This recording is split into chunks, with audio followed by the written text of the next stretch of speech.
Because in my mind, you got to be logical to a certain extent. You want there to be a little bit of reality there. And La vérité que personne ne voulait entendre est tombée comme un coup de tonnerre silencieux au petit matin de mars 2026. Et soudain, le monde a compris que même les légendes finissent par fermer les yeux. Même Chuck Norris n'était pas au-dessus du dernier souffle. Alors dis-moi, si l'homme que l'on croyait invincible a accepté de partir sans lutter, qu'est-ce que cela révèle sur notre propre manière de vivre et de mourir?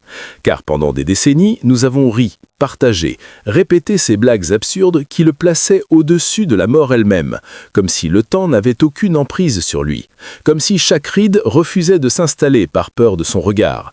Et pourtant, dans le silence le plus absolu, loin des caméras, loin des projecteurs, loin même de ce bruit incessant qu'on appelle la célébrité, l'homme derrière le mythe avait déjà tourné la page depuis longtemps.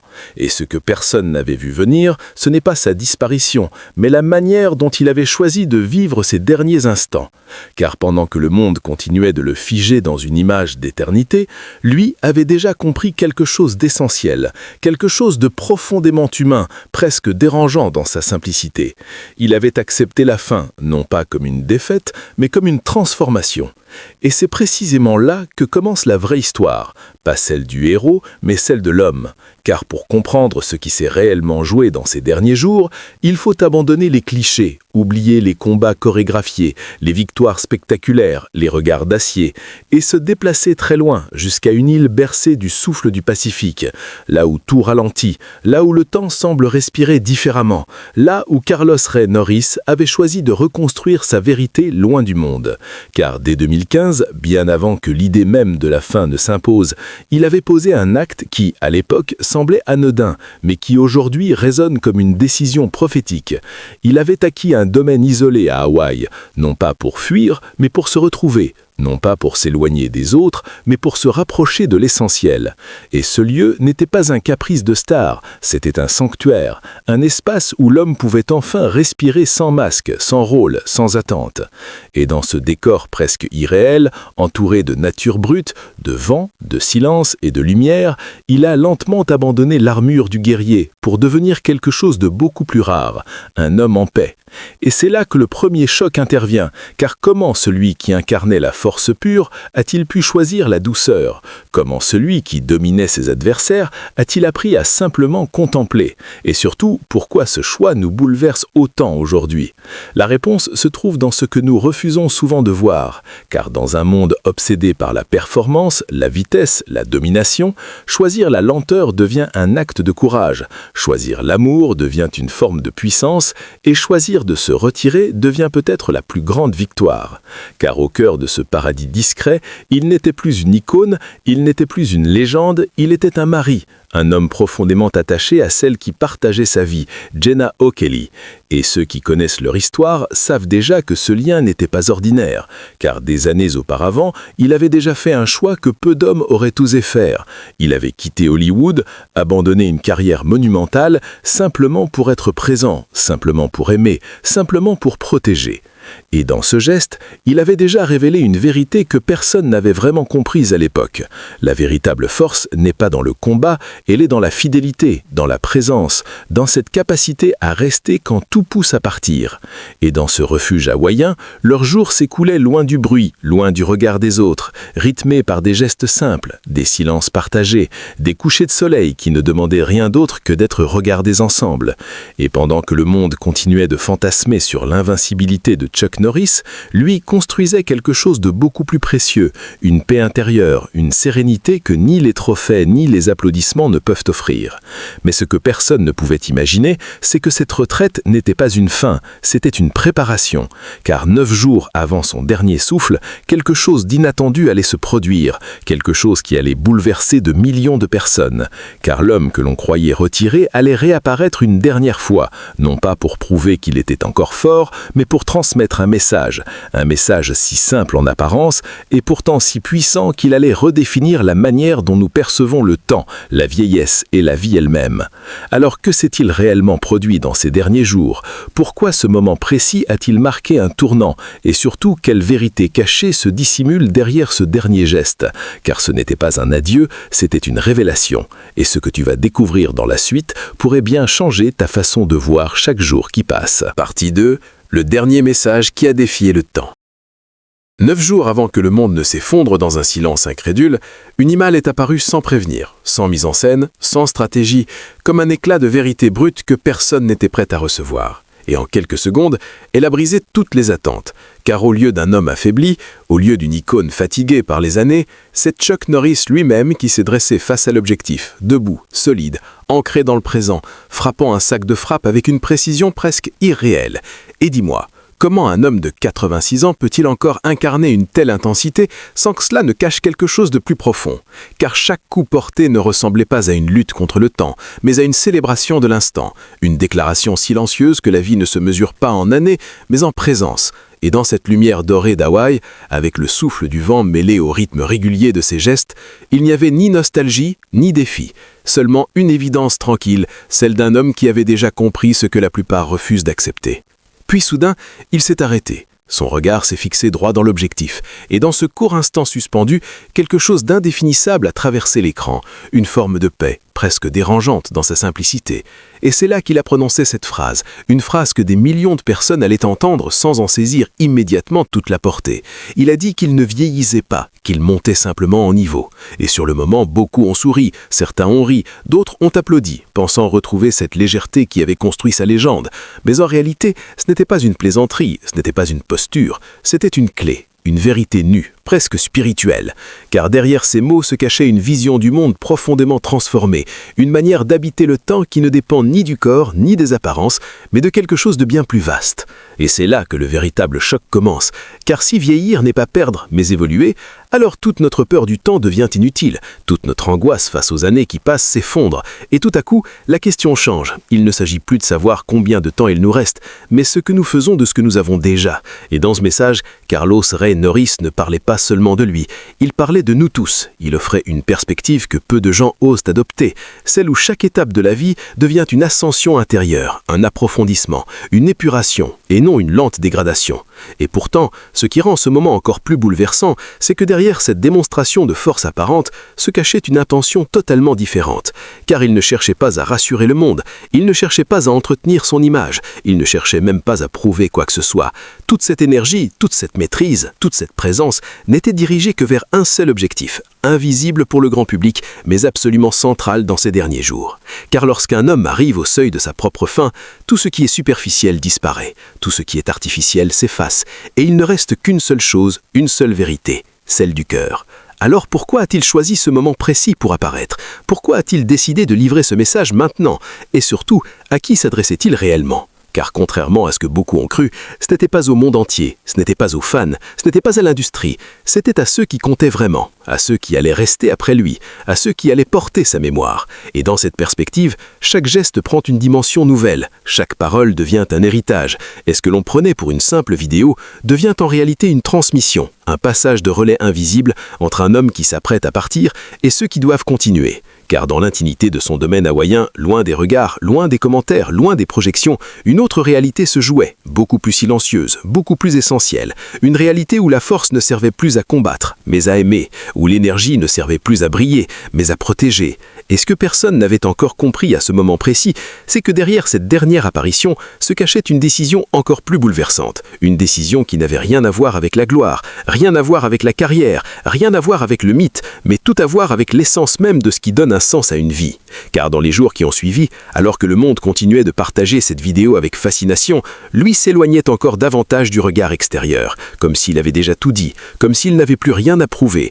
Et c'est là que la véritable question commence à émerger. Une question qui dérange, une question qui oblige à regarder en face ce que l'on évite souvent.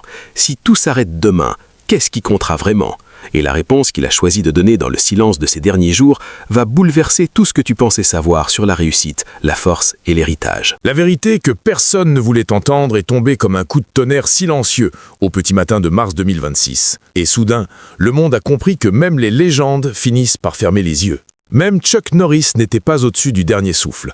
Alors dis-moi, Si l'homme que l'on croyait invincible a accepté de partir sans lutter, qu'est-ce que cela révèle sur notre propre manière de vivre et de mourir ? Car pendant des décennies, nous avons ri, partagé, répété ces blagues absurdes qui le plaçaient au-dessus de la mort elle-même, comme si le temps n'avait aucune emprise sur lui, comme si chaque ride refusait de s'installer par peur de son regard. Et pourtant, dans le silence le plus absolu, loin des caméras, loin des projecteurs, loin même de ce bruit incessant qu'on appelle la célébrité, l'homme derrière le mythe avait déjà tourné la page depuis longtemps. Et ce que personne n'avait vu venir, ce n'est pas sa disparition, mais la manière dont il avait choisi de vivre ses derniers instants. Car pendant que le monde continuait de le figer dans une image d'éternité, lui avait déjà compris quelque chose d'essentiel, quelque chose de profondément humain, presque dérangeant dans sa simplicité. Il avait accepté la fin, non pas comme une défaite, mais comme une transformation. Et c'est précisément là que commence la vraie histoire. Pas celle du héros, mais celle de l'homme. Car pour comprendre ce qui s'est réellement joué dans ces derniers jours, il faut abandonner les clichés, oublier les combats chorégraphiés, les victoires spectaculaires, les regards aciers, et se déplacer très loin jusqu'à une île bercée par le souffle du Pacifique, là où tout ralentit, là où le temps semble respirer différemment, là où Carlos Rey Norris avait choisi de reconstruire sa vérité loin du monde. Car dès 2015, bien avant que l'idée même de la fin ne s'impose, il avait posé un acte qui à l'époque semblait anodin, mais qui aujourd'hui résonne comme une décision prophétique. Il avait acquis un domaine isolé à Hawaï, non pas pour fuir, mais pour se retrouver. Non pas pour s'éloigner des autres, mais pour se rapprocher de l'essentiel. Et ce lieu n'était pas un caprice de star, c'était un sanctuaire, un espace où l'homme pouvait enfin respirer sans masque, sans rôle, sans attente. Et dans ce décor presque irréel, entouré de nature brute, de vent, de silence et de lumière, il a lentement abandonné l'armure du guerrier pour devenir quelque chose de beaucoup plus rare, un homme en paix. Et c'est là que le premier choc intervient. Car comment celui qui incarnait la force pure a-t-il pu choisir la douceur ? Comment celui qui dominait ses adversaires a-t-il appris à simplement contempler ? Et surtout, pourquoi ce choix nous bouleverse autant aujourd'hui ? La réponse se trouve dans ce que nous refusons souvent de voir. Car dans un monde obsédé par la performance, la vitesse, la domination, choisir la lenteur devient un acte de courage. Choisir l'amour devient une forme de puissance, et choisir de se retirer devient peut-être la plus grande victoire. Car au cœur de ce paradis discret, il n'était plus une icône, il n'était plus une légende, il était à Marie, un homme profondément attaché à celle qui partageait sa vie, Jenna O'Kelly. Et ceux qui connaissent leur histoire savent déjà que ce lien n'était pas ordinaire, car des années auparavant, il avait déjà fait un choix que peu d'hommes auraient osé faire.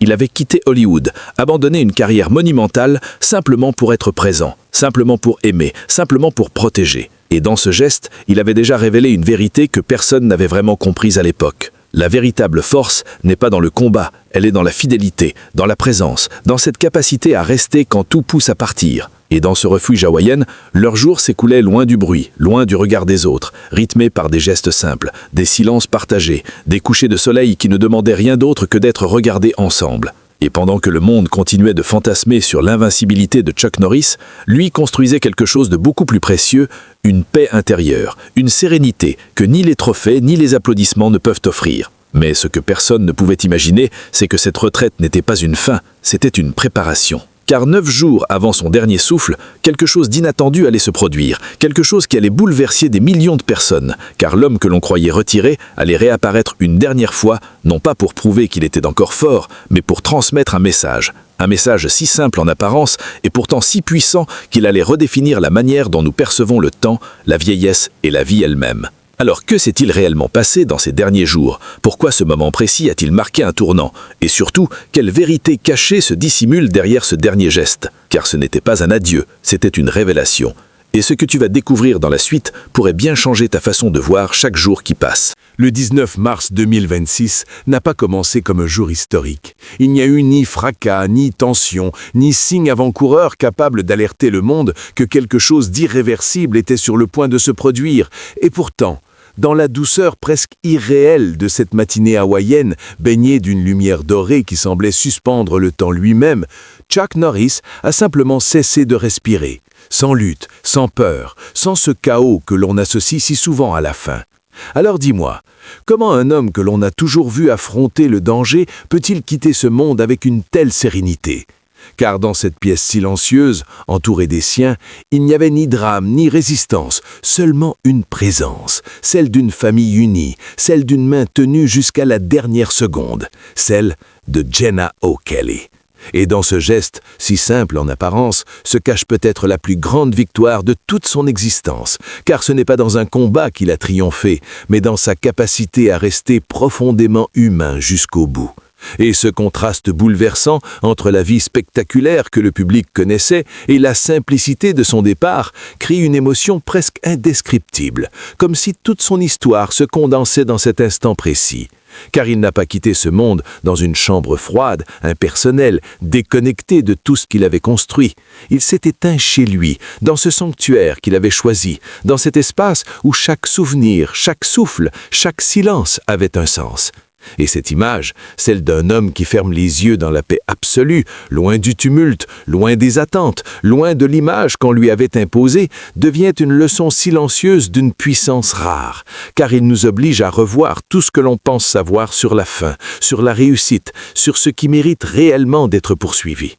Et au moment où la nouvelle a traversé le monde à une vitesse fulgurante, un phénomène étrange s'est produit, un mélange de choc et d'incrédulité, comme si une partie de nous refusait d'accepter que cette figure immuable puisse disparaître, comme si une montagne venait soudainement de s'effondrer sans bruit, laissant derrière elle un vide immense. Mais au-delà de cette émotion brute, quelque chose de plus profond s'est installé, une réflexion, presque une remise en question. Car ce départ n'avait rien de tragique au sens habituel. Il n'était pas marqué par la souffrance ou la déchéance. Il était marqué par la dignité, par l'acceptation, par une forme de complétude que peu de vies atteignent réellement. Et c'est précisément cela qui dérange autant qu'il fascine, car il nous montre une autre voie, une manière différente d'aborder la fin. Non pas comme une rupture violente, mais comme une transition naturelle, presque apaisée. Et dans cette perspective, tout prend un autre sens, car si même l'homme que l'on croyait indestructible a choisi de partir ainsi, alors peut-être que la véritable force ne réside pas dans la capacité à repousser l'inévitable, mais dans celle de l'accueillir avec lucidité, et plus encore, avec paix. Et ce moment, aussi discret soit-il, devient alors un héritage en soi, une dernière leçon offerte sans mots, sans discours, sans mise en scène, une leçon que chacun est libre d'entendre ou d'ignorer, mais qui reste là, inscrite dans le silence, prête à transformer notre regard si nous acceptons de l'écouter. Car au fond, ce que cet instant révèle, ce n'est pas seulement la fin d'un homme, c'est la révélation d'une vérité universelle que nous passons notre vie à éviter. Nous ne contrôlons pas la durée, mais nous pouvons choisir la manière. Et dans ce choix réside toute la différence entre une vie subie et une vie pleinement vécue. Et maintenant que le silence est retombé, maintenant que l'émotion brute laisse place à une forme de compréhension plus profonde, une question s'impose avec une intensité nouvelle. Que reste-t-il réellement après le dernier souffle? Qu'est-ce qui survit lorsque tout le reste disparaît? Car ce que Carlos Ray Norris laisse derrière lui ne se résume pas ni à des images, ni à des souvenirs figés, ni à une filmographie impressionnante. Il laisse quelque chose de beaucoup plus subtil, beaucoup plus puissant, quelque chose que l'on ne peut ni mesurer, ni posséder. Et c'est précisément ce que nous allons explorer, car son véritable héritage ne se trouve pas là où tout le monde regarde. Partie 5. L'héritage invisible qui ne meurt jamais. Et si tout ce que tu pensais important n'était en réalité qu'un bruit de fond destiné à masquer l'essentiel? Car au moment précis où le monde réalisait que Chuck Norris ne reviendrait plus, une autre vérité, beaucoup plus silencieuse, mais infiniment plus puissante, commençait à émerger. Une vérité qui ne se voit pas, qui ne s'applaudit pas, qui ne se mesure pas en chiffres ou souvenirs médiatiques, mais qui s'inscrit profondément dans les êtres. Car contrairement à ce que l'on croit, une légende ne survit pas grâce à ses exploits, elle survit grâce à ce qu'elle transforme en nous. Et c'est là que tout bascule, car pendant que certains continuaient de revoir ses combats, de partager ses scènes cultes, de répéter encore une fois les histoires exagérées sur son invincibilité, d'autres, plus silencieux, plus attentifs, avaient déjà compris que le véritable héritage de cet homme ne se trouvait pas dans ce qu'il avait montré, mais dans ce qu'il avait choisi de devenir à la fin. Et cette prise de conscience agit comme un choc intérieur, presque dérangeant, car elle nous oblige à regarder notre propre vie avec une honnêteté brutale. Que restera-t-il de nous lorsque le bruit s'arrêtera, lorsque les écrans s'éteindront, lorsque plus personne ne regardera? Car lui avait déjà répondu à cette question sans jamais la formuler. Il avait choisi de laisser derrière lui une trace qui ne dépend d'aucune reconnaissance extérieure. Une trace faite de présence, d'amour, de fidélité et surtout d'une paix conquise dans le silence. Et cette paix, aussi invisible soit-elle, devient aujourd'hui son héritage le plus puissant. Car elle ne disparaît pas avec lui, elle se propage, elle inspire, elle transforme, elle s'infiltre dans les réflexions de ceux qui prennent le temps de s'arrêter. Et soudain, ce que l'on considérait comme la fin devient une transmission, un passage presque imperceptible entre une vie accomplie et celle qui continue. Car en choisissant de s'éloigner du bruit pour se rapprocher de l'essentiel, il a redéfini ce que signifie réellement réussir.